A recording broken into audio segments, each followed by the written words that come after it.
Hello दोस्तों, कैसे हो दोस्तों। आप सभी का केमिस्ट्री की क्लास में हार्दिक स्वागत है।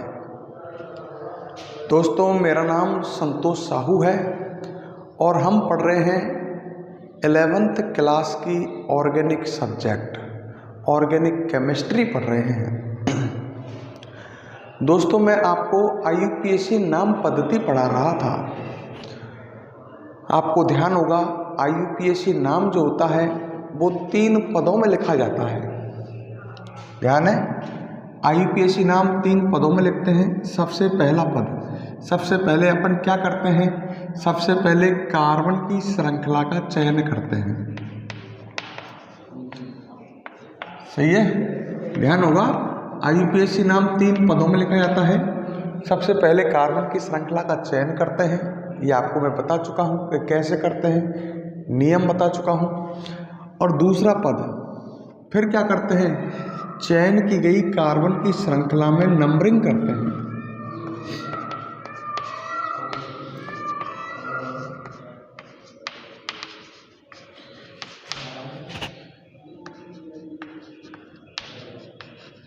ध्यान है क्या? तो सबसे पहले तो कार्बन की श्रृंखला का चयन करते हैं, फिर उसके बाद चयन की गई कार्बन की श्रृंखला में नंबरिंग करते हैं। नंबरिंग सिरे से करते हैं, ध्यान हो तो आपको। और अंत में थर्ड स्टेप IUPAC नाम लिखना।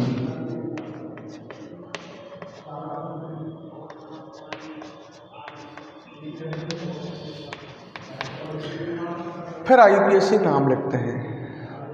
तो 3 पदों में हम IUPAC नाम लिखते हैं। सबसे पहले तो हम कार्बन की श्रृंखला का चयन करते हैं, फिर चयन की गई कार्बन की श्रृंखला में नंबरिंग करते हैं और अंत में IUPAC नाम लिखते हैं। तो फिर मैं आपको बता रहा था कि कार्बन की श्रृंखला में, चयन की गई कार्बन की श्रृंखला में नंबरिंग के नियम, मैं आपको शायद 2-3 नियम बता चुका था।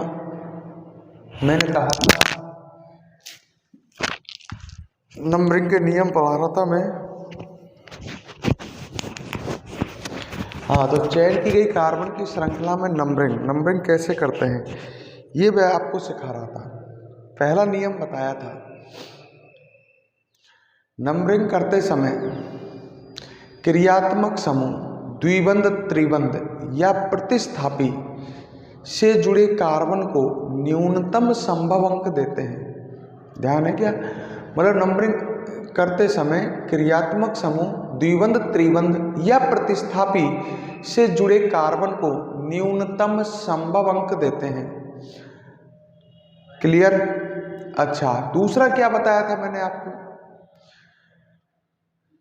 दूसरा नियम बताया था, कार्बन युक्त क्रियात्मक समूह के कार्बन को न्यूनतम संभव अंक देते हैं। और तीसरा नियम पढ़ाया था आपको, सममितता का नियम। पिछली वीडियो को ढंग से देखना। मैंने कहा था यदि 2 भिन्न प्रतिस्थापी सममित स्थिति पर आ जाएं, सही है, 2 भिन्न प्रतिस्थापी सममित स्थिति पर आ जाए, मतलब सममित स्थिति समझ गए, उन दोनों प्रतिस्थापियों को दोनों तरफ से नंबरिंग करने पर बराबर अंक मिल रहे हों, तो 2 भिन्न प्रतिस्थापी यदि सममित स्थिति पर आ जाएं तो अंग्रेजी वर्णमाला की सहायता से नंबरिंग करते हैं। ठीक है? और इसी में सममितता के नियम में एक और बताया था, यदि द्विबंध या त्रिबंध सममित स्थिति पर आ जाएं तो हमें द्विबंध को प्राथमिकता देनी है। नंबरिंग करते समय द्विबंध से जुड़े कार्बन को कम से कम अंक उपलब्ध कराना है। तो इस तरह से हम नंबरिंग के 3 नियम पढ़ चुके थे, इन्हें आप ढंग से पढ़ना। अब मैं बात करता हूं नंबरिंग का नियम नंबर 4। नंबरिंग के नियम चल रहे हैं। चौथा नियम सुनो, यदि कार्बन की श्रृंखला में 2 या 2 से अधिक प्रतिस्थापी हों तो नंबरिंग न्यूनतम अंक नियम की सहायता से करते हैं। ढंग से सुनो, क्या कह रहा हूं मैं? यदि कार्बन की श्रृंखला में, यदि कार्बन की श्रृंखला में 2 या 2 से अधिक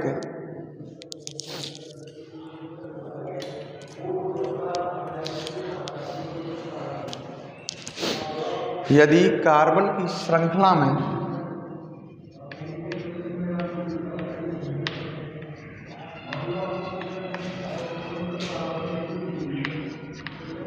दो या यदि कार्बन की श्रृंखला में दो से अधिक, ढंग से सुना, यदि कार्बन की श्रृंखला में दो से अधिक प्रतिस्थापी हों तो नंबरिंग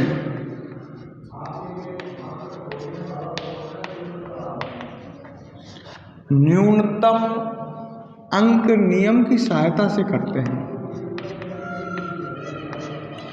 न्यूनतम अंक नियम की सहायता से करते हैं।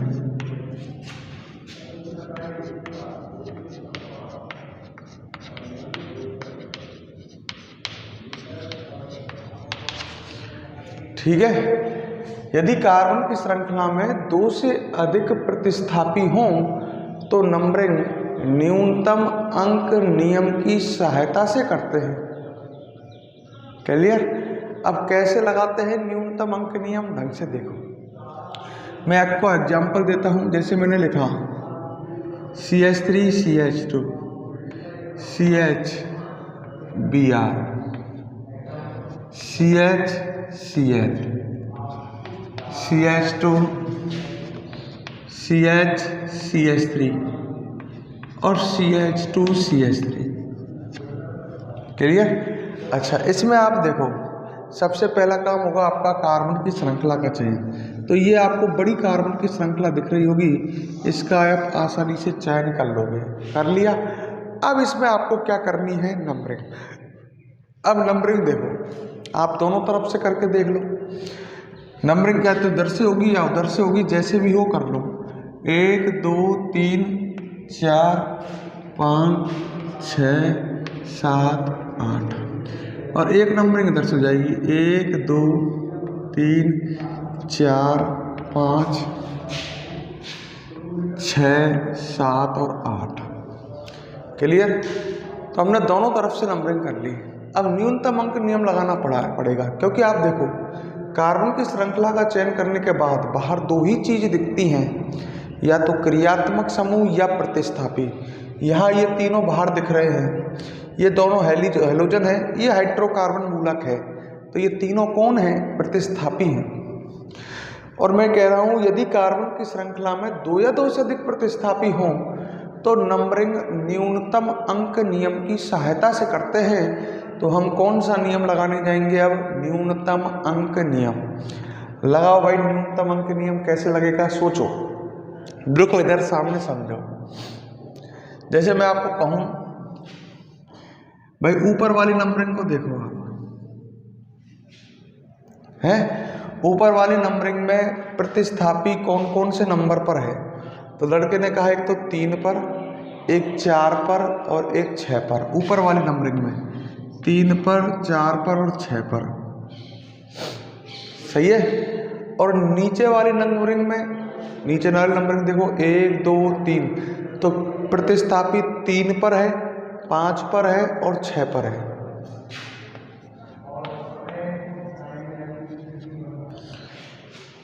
सही है। ऊपर वाली में 3 4 और 6, नीचे वाली में 3 5 और 6। इस तरह से आपने लिख लिया। अब आपको करना क्या है, ये ऊपर वाली नंबरिंग है और ये नीचे वाली नंबरिंग है। अब आपको न्यूनतम अंक ढूंढना है। इस तरह से लिख लो आप, देख लो मैं कैसे कर रहा हूं। अब आपको क्या ढूंढना है, न्यूनतम अंक। क्लियर? अच्छा, ढूंढे तो शुरू में न्यूनतम अंक मिला क्या आपको, नहीं मिला। यहाँ कोई न्यूनतम अंक नहीं है, दोनों अंक 3 3 है। अच्छा, अब आपको न्यूनतम अंक मिल गया होगा, मिल गया क्या, 3 और 3 अब है 4 और 5। तो न्यूनतम अंक कौन मिल गया, 4। तो ये नंबरिंग सही है और ये नंबरिंग क्या है, गलत। मतलब न्यूनतम अंक ढूंढना है आपको आगे से ही। 3 3 न्यूनतम अंक नहीं मिला, 4 और 5। अब यहाँ मुझे न्यूनतम अंक मिल गया। जहाँ मुझे जिस नंबरिंग में जिस नंबरिंग में मुझे न्यूनतम अंक मिला ऊपर वाली में मिला तो ऊपर वाली नंबरिंग सही है और ये नीचे वाली क्या है, गलत है। तो इस तरह से हमको न्यूनतम अंक नियम लगाना है। क्लियर? दोबारा समझ लो। देखो इस यहाँ पर ये जो कार्बन की श्रृंखला दे रखी है आपको, इसमें 3 प्रतिस्थापी हैं और 2 से अधिक प्रतिस्थापी होने पर हमें न्यूनतम अंक नियम लगाना है। कैसे? दोनों तरफ से नंबरिंग कर ली आपने, कर ली दोनों तरफ से नंबरिंग। अब ऊपर वाली नंबरिंग में देखो प्रतिस्थापी कौन कौन से कार्बन पर है, 3 पर, 4 पर और 6 पर लिख दिया। नीचे वाले में कहाँ कहाँ पर है, 3 पर, 5 पर और 6 पर, ये भी लिख दिया। अब न्यूनतम अंक ढूंढो। शुरू में तो दोनों नंबरिंगों में 3 आ रहा है, फिर अगली बार मुझे 4 और 5 में 4 मिल गया। न्यूनतम मतलब छोटा अंक, और जिसमें मुझे आपको छोटा अंक मिल जाए वो नंबरिंग क्या है, सही है, तो ऊपर वाली नंबरिंग सही होगी। इस तरह से नियम लगाना है। अच्छा, इसमें तो सभी प्रतिस्थापी हैं। अगर कहीं क्रियात्मक समूह या द्विबंध त्रिबंध आ जाता, मान लो इसमें कहीं क्रियात्मक समूह आ जाता यहाँ पर, तो फिर नंबरिंग इधर से करते हैं, यहाँ पर क्रियात्मक समूह जुड़ा होता। जैसे ही क्रियात्मक समूह आता, आपको पता ही है प्राथमिकता किसको देते हैं, क्रियात्मक समूह को। अगर कहीं इसमें द्विबंध त्रिबंध आ जाता तो फिर प्राथमिकता द्विबंध त्रिबंध को देते हैं, पर इसमें ना क्रियात्मक समूह है ना द्विबंध त्रिबंध है। क्लियर? तो नियम नंबर 4 आप लिखो।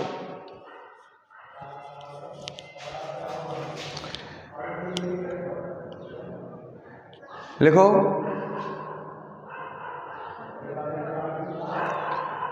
लिखो, यदि कार्बन की श्रृंखला में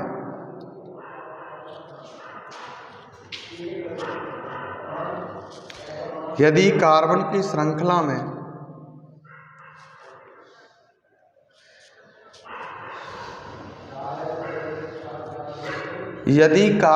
श्रृंखला में 2 से अधिक प्रतिस्थापी हों,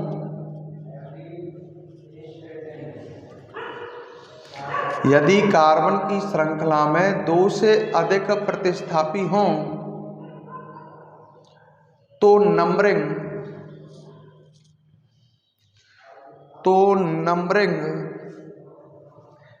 न्यूनतम अंक नियम की सहायता से करते हैं। तो नंबरिंग न्यूनतम अंक नियम की सहायता से करते हैं।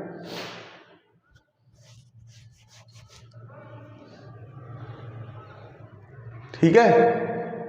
और ये एग्जाम्पल नोट कर लो इसमें नीचे। मैंने आपको समझाया न्यूनतम अंक नियम किस प्रकार प्रयोग में लेते हैं।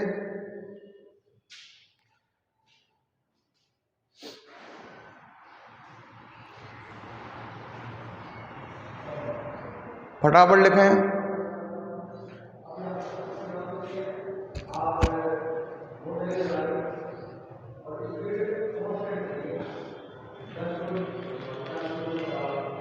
जल्दी नोट करें।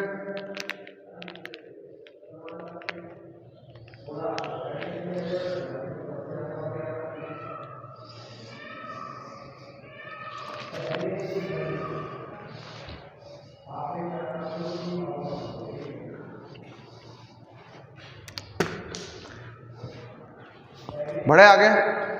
अब देखते हैं नियम नंबर 5। ये शानदार नियम है, ढंग से पढ़ लेना इसको, है ना। नियम नंबर 5, नंबरिंग के हम नियम पढ़ रहे हैं। 5वां नियम क्या है, ढंग से देखो। देखो भाई,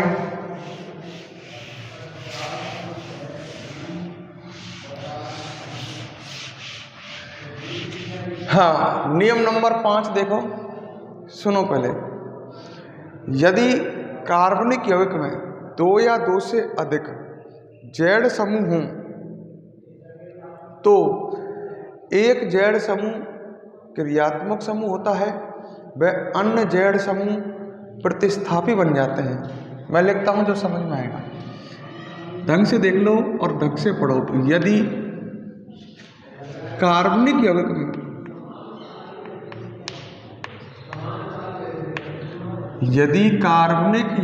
में 2 या 2 से अधिक 2 या 2 से अधिक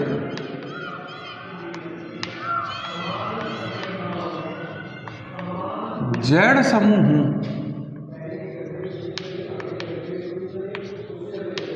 हो तो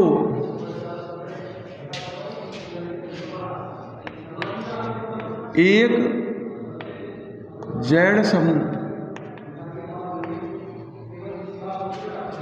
क्रियात्मक समूह, बड़े ध्यान से समझ लेना भाई, एक जेड समूह क्रियात्मक समूह व अन्य जेड समूह प्रतिस्थापी बन जाते हैं। अन्य जेड समूह प्रतिस्थापी बन जाते हैं।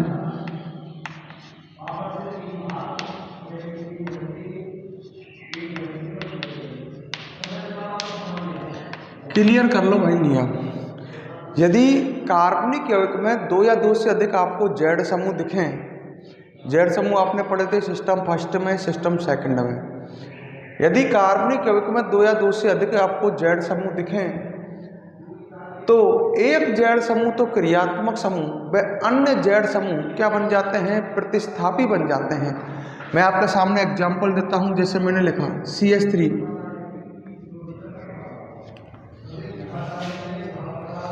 सही है, CHOH, CHNH2 और C डबल बॉन्ड OH।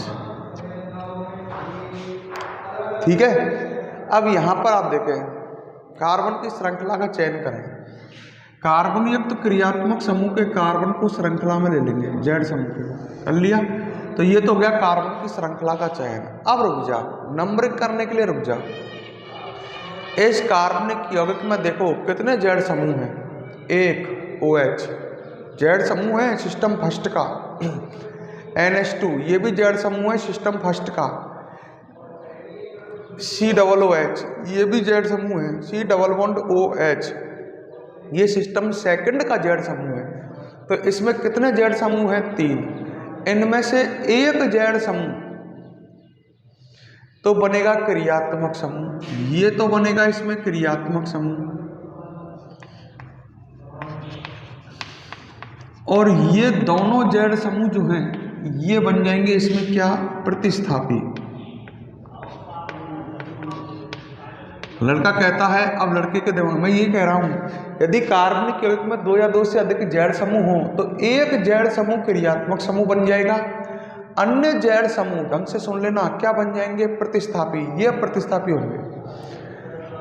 मतलब कार्बनिक यौगिक में जेड समूह तो एक ही होगा, ये ध्यान से सुन लेना। अब बात आती है दूसरी, साहब हमें कैसे पता लगेगा कि कौन सा जेड समूह तो क्रियात्मक समूह बनेगा और कौन से जेड समूह प्रतिस्थापी बनेंगे? तो इसके लिए मैं आपको एक क्रम बताता हूं, प्राथमिकता का क्रम। ढंग से देखते चलो, प्राथमिकता का क्रम देखो, पहचानना इन जेड समूहों को। ये जेड समूह आपने सिस्टम सेकंड में देखा है, ये भी सिस्टम सेकंड में देखा है,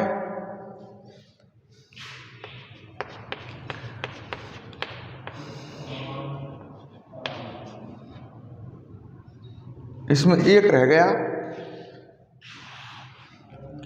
ये देखो ये जेड समूह सिस्टम सेकंड में, ये भी सिस्टम सेकंड में, ये भी सिस्टम सेकंड में, ये भी सिस्टम सेकंड में, ये भी आपने सिस्टम सेकंड में देखा है, ये सिस्टम फर्स्ट में है। सही है।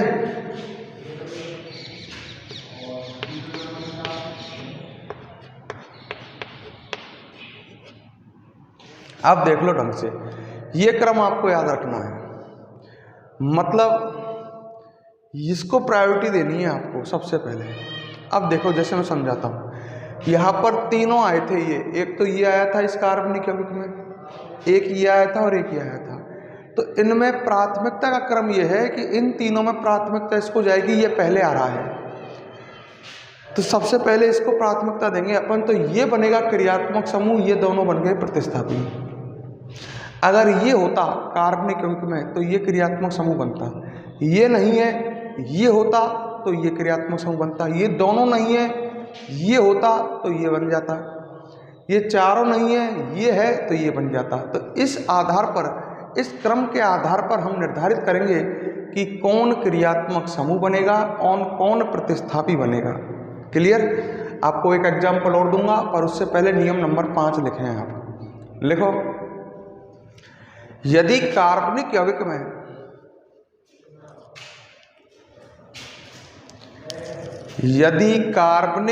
में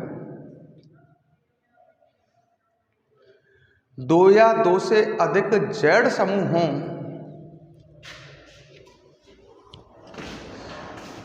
यदि कार्बनिक यौगिक में 2 या 2 से अधिक Z समूह हों,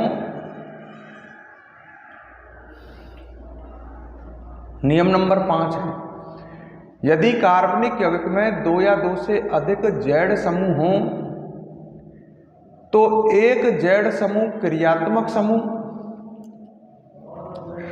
एक Z समूह क्रियात्मक समूह व अन्य Z समूह प्रतिस्थापी बन जाते हैं। क्लियर? अब रुक जाना, रुक जाओ, प्रतिस्थापी बन जाते। लिख लिया?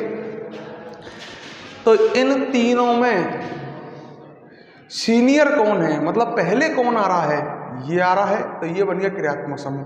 अब ये क्रियात्मक समूह है तो नंबरिंग का नियम क्या है? नंबरिंग करते समय प्राथमिकता किसको देते हैं? क्रियात्मक समूह को। तो नंबरिंग इधर से होगी भाई। क्लियर है मेरी बात? तो आप अब इसे बोर्ड पर से नोट कर लें, है ना, जो भी लिख रहा है।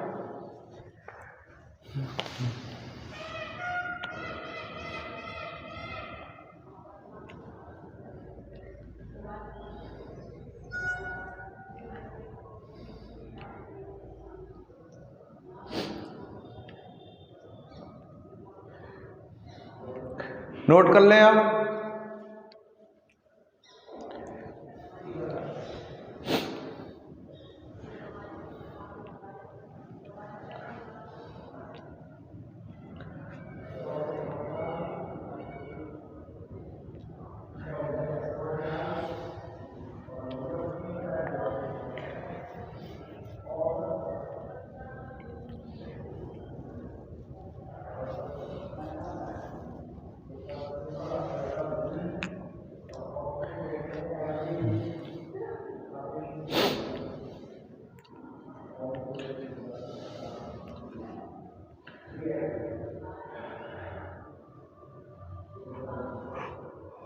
जल्दी लिखें।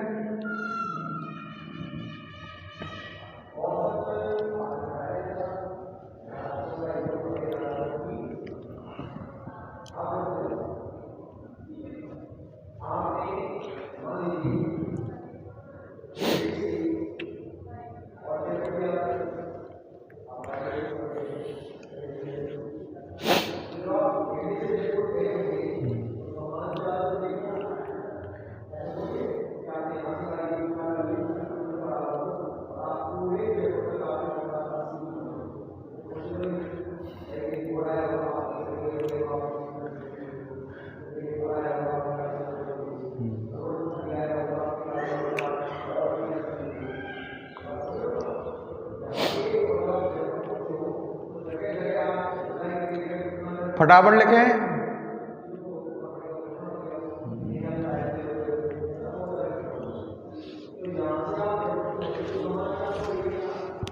और अब मेरी सुने, लिख लिया हो तो मैं आपको एक एग्जांपल और देता हूं।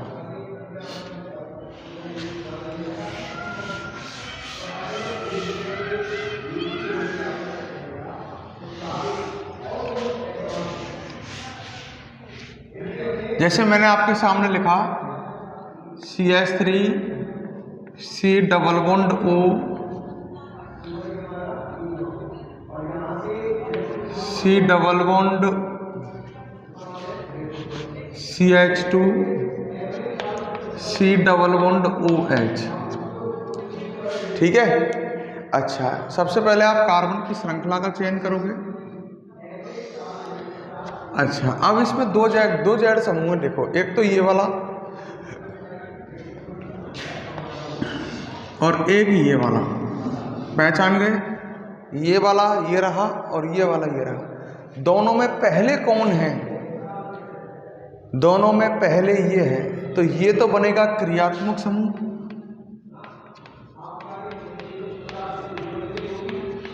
और ये बनेगा प्रतिस्थापी। तो नंबरिंग इधर से होगी। क्लियर? प्राथमिकता क्रियात्मक समूह को दोगे। अब तो क्लियर हो गया होगा। तो इस एग्जाम्पल को भी आप नोट कर लीजिए। इस एग्जाम्पल को भी लिख लो।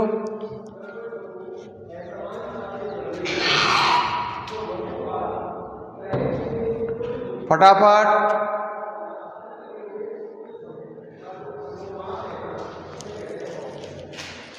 फिर आगे बढ़ेंगे हम।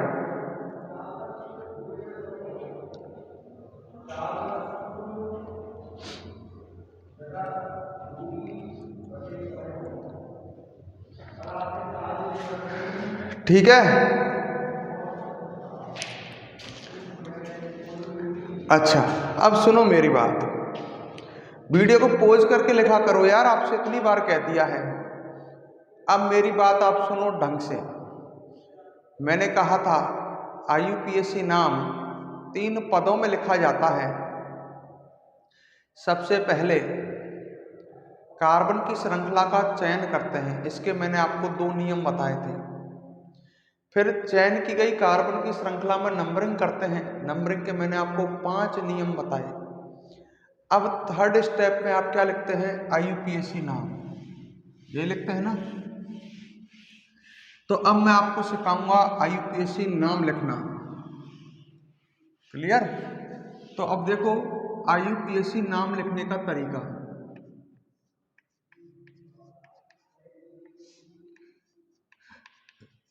IUPAC नाम कैसे लिखते हैं? तो सबसे पहले तो कार्बन की श्रृंखला का चयन करते हैं, फिर नंबरिंग करते हैं और फिर लिखते हैं IUPAC नाम।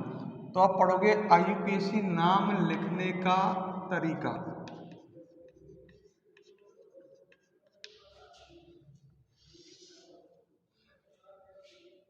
ठीक है? तो इसको मैं सिंपल भाषा में कहूं तो सबसे पहले लिखते हैं प्रतिस्थापियों का नाम। जितने भी प्रतिस्थापी हैं सबसे पहले उनके नाम लिखोगे आप। ढंग से देख लो। सबसे पहले किसके नाम लिखोगे? प्रतिस्थापियों के नाम।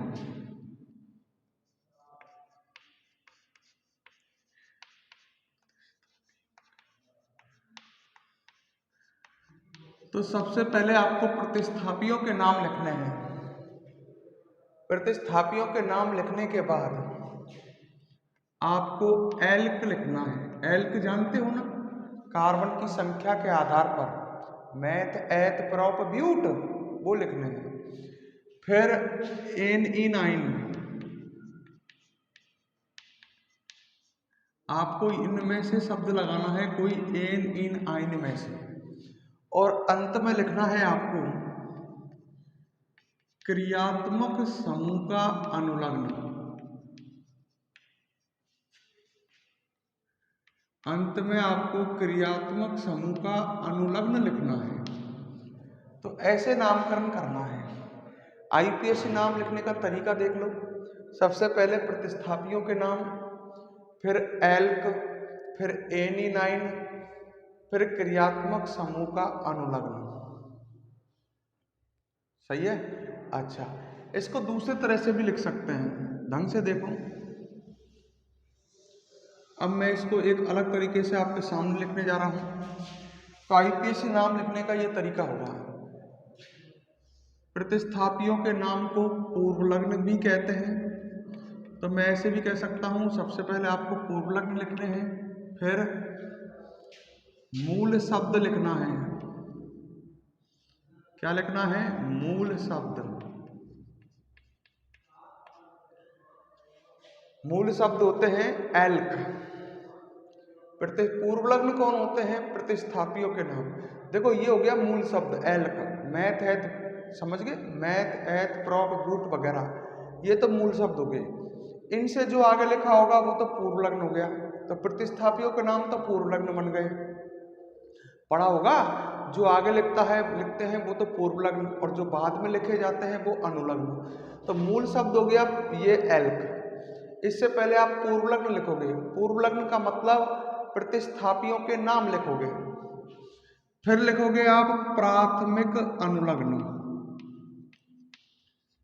प्राथमिक अनुलग्न कौन होंगे? ये एन इन आइन। फिर उसके बाद लिखोगे आप द्वितीयक अनुलग्न। अब द्वितीयक अनुलग्न कौन होगा? क्रियात्मक समूह का अनुलग्न द्वितीयक अनुलग्न होगा। तो हम ऐसे भी कह सकते हैं, IUPAC नाम इस तरह से लिखते हैं, पहले पूर्व लग्न, फिर मूल शब्द, फिर प्राथमिक अनुलग्न, फिर द्वितीयक अनुलग्न। अब सुन लो ढंग से। मूल शब्द क्या होता है? प्रतिस्थापियों के नाम। पूर्व लग्न क्या होते हैं? प्रतिस्थापियों के नाम।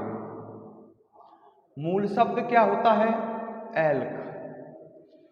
प्राथमिक अनुलग्न क्या होता है? एन इन आइन। और द्वितीयक अनुलग्न क्या होता है? क्रियात्मक समूह का अनुलग्न। सिंपल याद रख लें, पहले प्रतिस्थापियों के नाम लिखने हैं, फिर एल्क लिखना है, फिर एन इन आइन लिखना है, और अंत में क्रियात्मक समूह का अनुलग्न लिखना है। क्लियर? तो IUPAC नाम लिखने का ये तरीका लिखो, फिर इसको समझाऊंगा मैं आपको कैसे लिखते हैं ना IUPAC नाम। तरीका लिखो।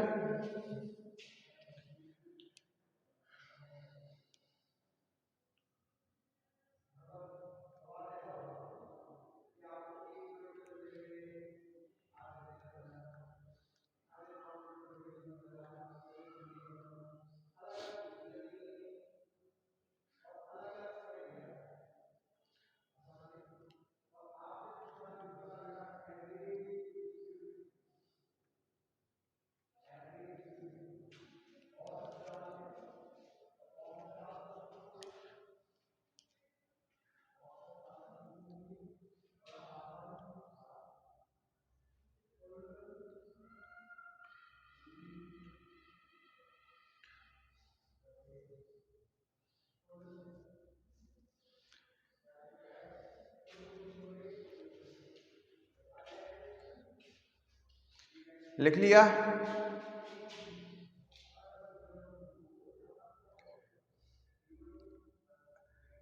पहले फटाफट इसे कंप्लीट करें, फिर आगे हम बात करते हैं।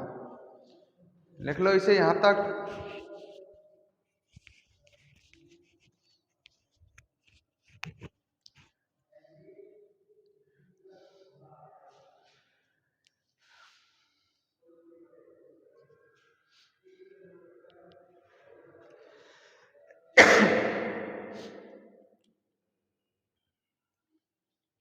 अब इधर देखो, अब एक बात और सुनो।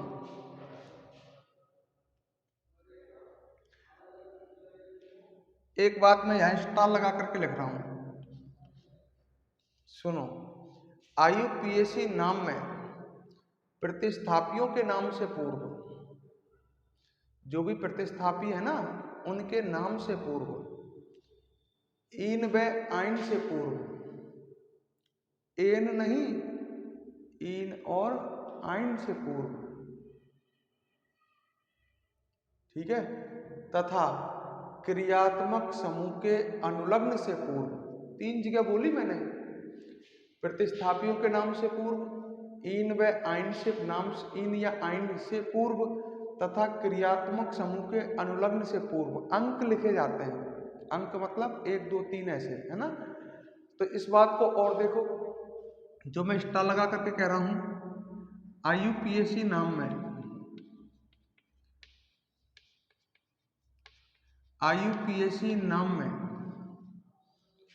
प्रतिस्थापियों के नाम से पूर्व,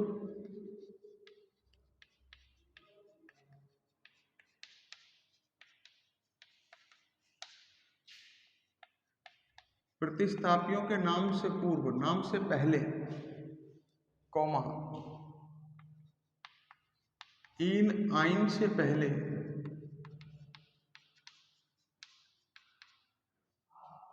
सही है। तथा इन से पहले नहीं, इन आइन से पहले, तथा क्रियात्मक समूह के अनुलग्न से पहले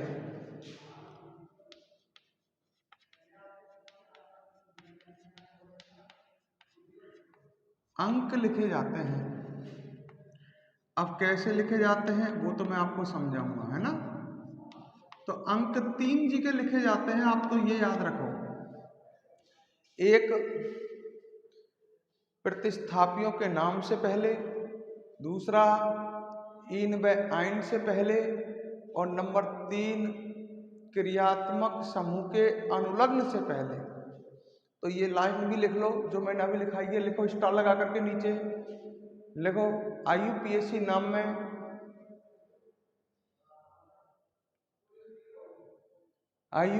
नाम में प्रतिस्थापियों के नाम से पूर्व, प्रतिस्थापियों के नाम से पूर्व, कॉमा इन आइन से पूर्व,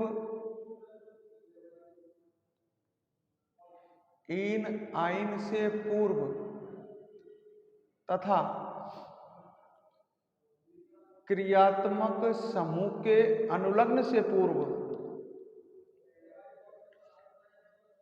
क्रियात्मक समूह के अनुलग्न से पूर्व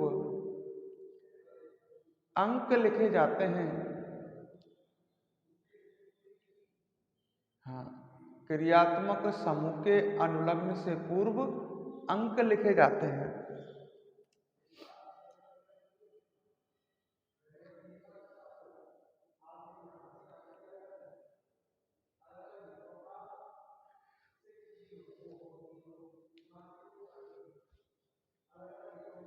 ठीक है।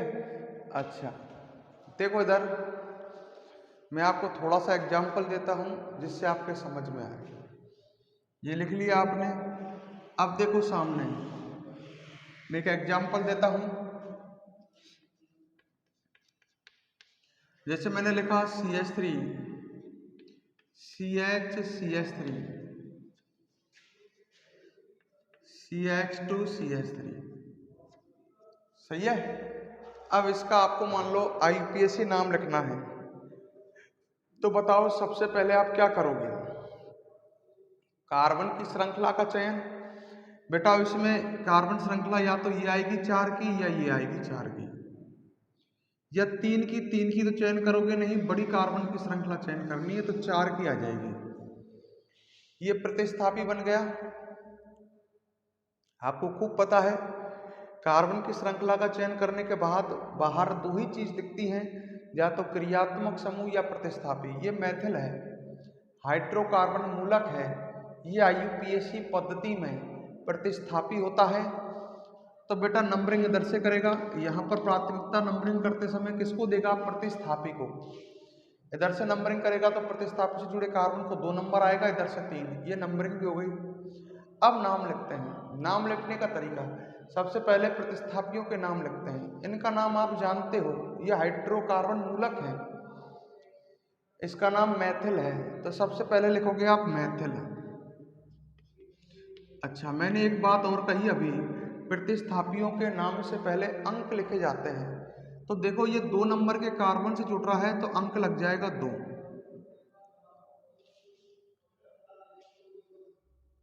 ठीक है, अंक क्या लग जाएगा 2, बीच में डैश आएगा। सुन लो मेरी बात, प्रतिस्थापी के नाम से पहले अंक लगेगा। ये मेथिल 2 नंबर के कार्बन जुड़ रहा है तो अंक 2 आ जाएगा। अंक और शब्द के बीच में डैश लगाना है। अंक और शब्द के बीच में क्या लगाना है, डैश। अच्छा आगे बढ़े अपन, फिर इसके बाद आप क्या लिखोगे प्रतिस्थापी के नाम के बाद, एल्क।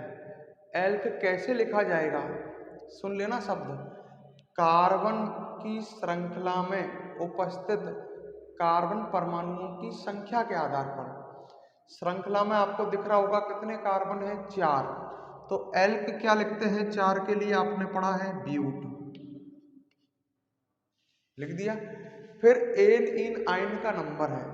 कार्बन की श्रृंखला में कार्बन परमाणुओं के मध्य एकल बंध है तो एन लगेगा, कहीं द्विबंध आ जाता तो एन, कहीं त्रिबंध आ जाता तो आयन। यहाँ एकल बंध है तो एन लगेगा भाई। और अंत में लिखोगे आप क्रियात्मक समूह का अनुलग्न। इसमें कोई भी क्रियात्मक समूह नहीं है तो इसका नाम बन जाएगा 2 मेथिल ब्यूटेन। इस एग्जाम्पल को आप नोट करें, आगे बढ़ते चलें समझ करके।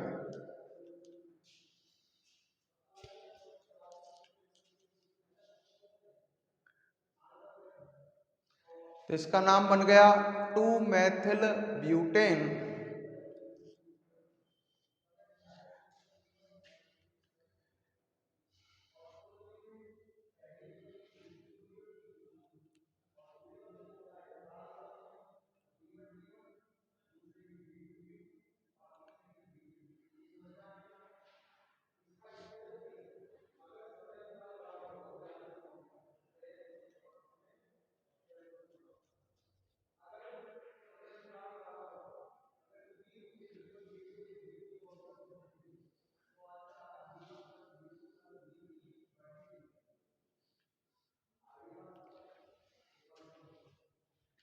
यहां तक क्लियर? चलो भाई अब हम बात करते हैं आगे। लिख लिया ये। अब देखो, अब मैं एक काम करूंगा, सबको पढ़ाऊंगा आपको। पहले पूर्व लग्न, फिर मैं आपको पढ़ाऊंगा मूल शब्द, फिर प्राथमिक अनुलग्न, फिर द्वितीयक अनुलग्न। क्लियर? तो इन सबको अलग अलग पढ़ते हैं जिससे हमारे और समझ में आए। तो सबसे पहले हम पढ़ेंगे पूर्व लग्न।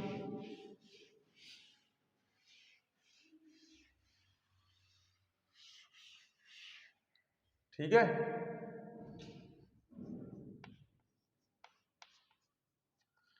तो लिख सकते हैं पूर्व लग्न क्या होते हैं बताओ।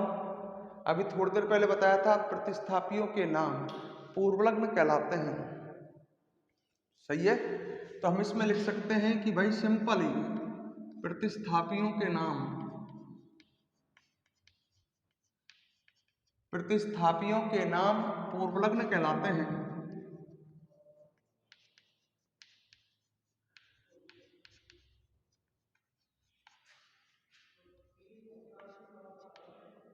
गलत तो नहीं लिखा? प्रतिस्थापियों के नाम क्या कहलाते हैं? पूर्व लग्न। तो अब आपको पूर्व लग्न पता होना चाहिए कि भाई कौन से प्रतिस्थापी का क्या पूर्व लग्न होता है। सही है? अब ढंग से देख लो। देखो इधर मैं एक तरफ लिख रहा हूं प्रतिस्थापी और एक तरफ उनका क्या लिख रहा हूं? पूर्व लग्न। कौन से प्रतिस्थापी का क्या पूर्व लग्न होगा? सही है? जैसे ढंग से सुनो, आपको पता ही है आईयूपीएसी पद्धति में हैलोजन जो होते हैं वो प्रतिस्थापी होते हैं। खूब पता है, मैं 20 बार ये बात कह चुका हूं। आईयूपीएसी पद्धति में हैलोजन प्रतिस्थापी होते हैं तो उसका क्या नाम लिखा जाएगा या उसका क्या पूर्व लग्न लिखा जाएगा? हैलो। इसका मतलब समझ जाओ। अगर प्रतिस्थापी Cl आ जाए, Cl, तो पूर्व लग्न आप लिखोगे क्लोरो, मतलब प्रतिस्थापी का नाम लिखोगे क्लोरो। Br आ गया तो ब्रोमो, I आ गया तो आयोडो, F आ गया तो फ्लोरो। समझ गए? मतलब प्रतिस्थापी F आ गया तो नाम लिखोगे फ्लोरो, Cl आ गया तो क्लोरो, Br आ गया तो ब्रोमो, I आ गया तो आयोडो। इस तरह से आपको पूर्व लग्न लिखना है। X का मतलब हैलोजन तो हैलो लिखना है, हैलो का मतलब फ्लोरो, क्लोरो, ब्रोमो, आयोडो, ऐसे लिखना है। अच्छा, अगली बात कही मैंने, प्रतिस्थापी OH हो सकता है क्या? लड़का कहता है कि साहब OH तो Z समूह है, क्रियात्मक समूह है। पर ध्यान करो, आपको एक नियम बताया था लास्ट में, यदि किसी कार्बनिक यौगिक में 2 या 2 से अधिक Z समूह हों तो जो Z समूह, आपको ध्यान होगा, यदि कार्बनिक यौगिक में आज ही पढ़ाया है 2 या 2 से अधिक Z समूह हों तो एक जेड समूह तो क्या बन जाता है, क्रियात्मक समूह, अन्य क्या बन जाते हैं, प्रतिस्थापी। अब सोच लो, OH भी प्रतिस्थापी हो सकता है। अब इसका पूर्व लग्न क्या लिखोगे, हाइड्रोक्सी।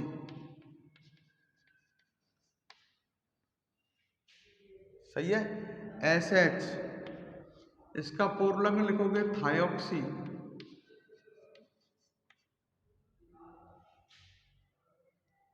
ठीक है, आपके ज्यादा काम में आता नहीं है इसलिए कोई मतलब नहीं है SH का, जो आपके यूज में आते हैं वो लिख रहा हूं मैं तो, है ना।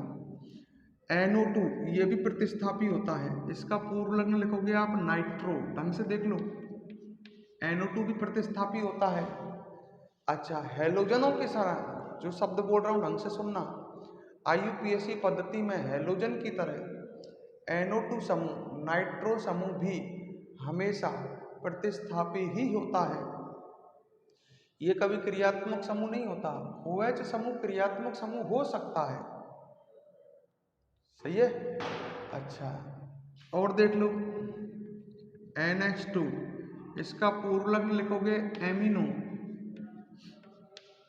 O, इसका पूर्व लग्न लिखोगे एल्कोक्सी। अब मैं इसमें कुछ पर स्टार लगा रहा हूं,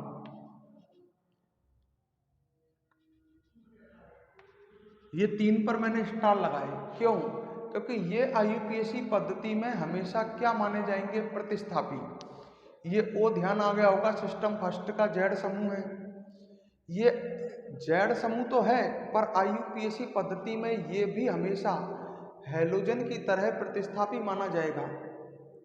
तो मैं 2-3 बात कही, ढंग से सुन लो। हेलो समूह, हेलोजन, NO2 और ये O वाला, ये IUPAC पद्धति में क्या माना जाता है, प्रतिस्थापी, जिसका पूर्व लग्न होगा एल्कोक्सी। सही है। CN, इसका पूर्व लग्न होगा साइनो। NC, इसका पूर्व लग्न होगा आइसोसाइनो।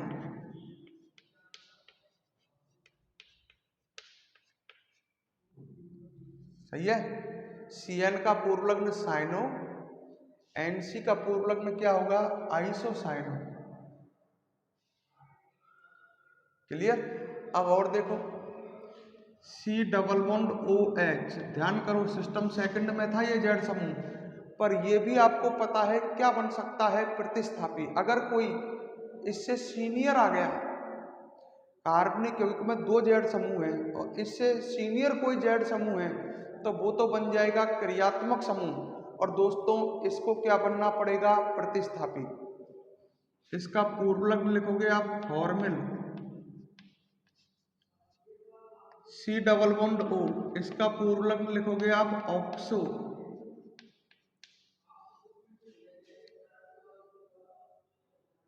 सही है। अच्छा,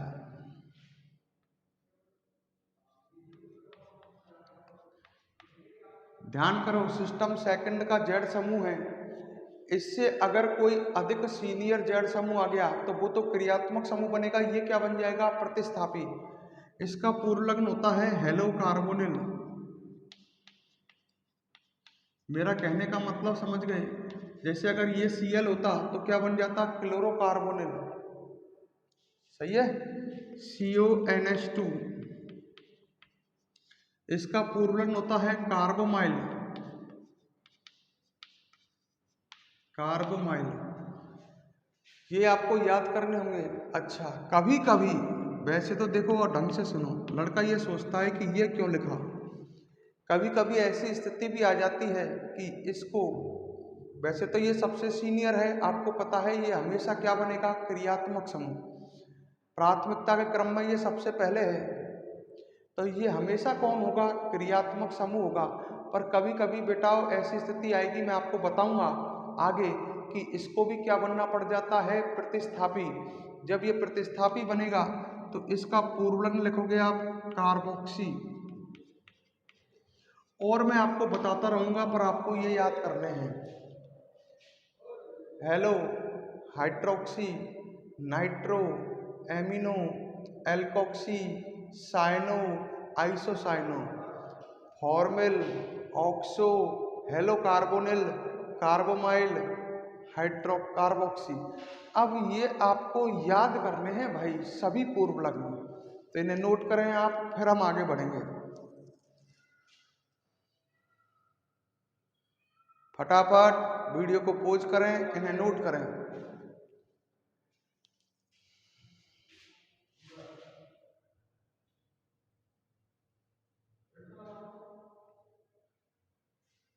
वीडियो को पॉज करके इन्हें नोट करें।